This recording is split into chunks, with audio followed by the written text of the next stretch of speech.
Ba't parang naiyak ka din? Namamasama-sa Parang naiyak din siya. Namamasama-sa yung mata eh. Hindi, actually gusto kong tanungin si Mark. Yan. Kasi di ba in his case, daddy niya nasa France, mommy niya nasa Pangasinan. So kumbaga distante. Lahat ng family niya malayo sa kanya. How can you feel a sense of family with them? Nakilala ko yung father ko nung 26 years old ako. So, for me, mahirap yun. Ayun naman. Kasi naman sa Ayaw Aga ano si eh. Mami. Ganun Pero itong kasi, yata. di ba nung tinanong kita, Mark, Next. bakit mo gustong hanapin ang daddy mo? Na Parang may- all these years hindi ka naman pinansin. Because you said you wanted to know where you came from. Di ba? Kasi kulang yung...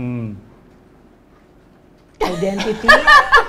Kulang ba yung Ano, ibang, baka kailangan ibang, Sandali na ibang nga. episode. Kulang kasi na, no? Kulang Patutuloy kasi ako, yung tapos yung pagkatao. kakakandada. Ah, yun. Every Father's Day, parang may hinahanap ako, ma. And...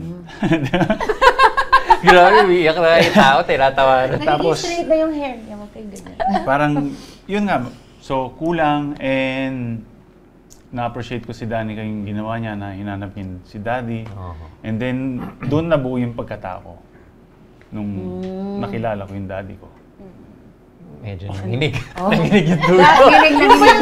Nanginig yung dulo. Kasi si Mark sensitive talaga siya pag-usapang mga Pag daddy talaga. Pati lalo mami.